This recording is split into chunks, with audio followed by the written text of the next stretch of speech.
Hey there, and welcome to another Kidlit Lunch Critique.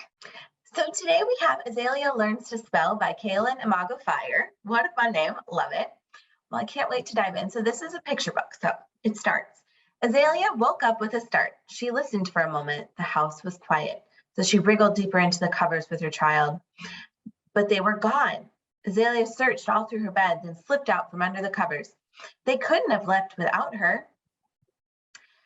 But they weren't in the eating room, they weren't in the reading room, they weren't in the bathing room, and they weren't in the playing room. They'd gone camping without her. They couldn't have meant to. Azalea picked up her child's wand. The wand always got left behind. It was too dangerous to take places willy-nilly. If only she knew how to spell. Azalea remembered the book her child was learning from. It had a big S on it, S for spell. She focused on the S. Azalea shrieked as a thin shape drifted out of the wand and landed on her shoulder. S was also for snake. Okay, I'm going to stop here because I'm a little confused with the story. I think you have so many really fun elements here. We have magic, we have a mystery. There's a lot of suspense. You have a really great voice. You have a good picture book voice. So you have a lot of components here. The big thing, though, is figuring out your story focus and really helping to ground the reader in who your characters are and what world we're living in. That's going to be important, especially because this is a picture book, which will eventually have illustrations, but right now it's just in manuscript form, so we just need to be sure that we're grounded.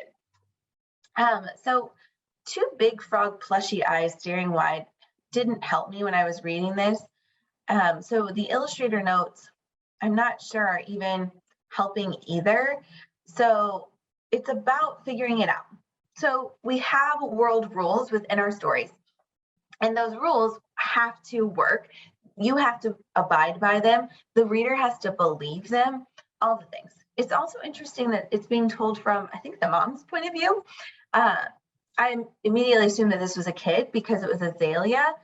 And normally in picture books, the main characters, like 6 or 7, if we're starting with them, or for some reason we know it's an adult right away. I'm not sure why it's told from the mom's point of view and not the child's, because it's a very child-friendly plot, a child-friendly story. So Azalea could easily be a kid as opposed to the parent. It's also confusing if this is like a mystery book about how to go and find these people. Where are they? How does this camping come into line? Or is it about magic and learning how to use using how to use a magic wand? Which looks like you're going to be teaching us some things about like letters that start with a thing. S starts with spell, S starts with snake. So there's some learning components there.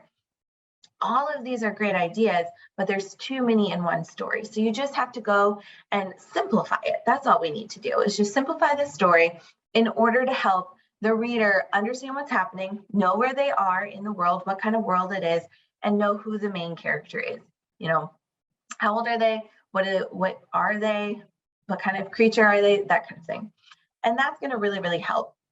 If you go back to the video on the 3 things you need to go get started, or if you guys are in Kidlit Writing 101 and you've been gathering your story assets, it's the most important part because it's going to help you know exactly who and what all of these things are and what that external goal is.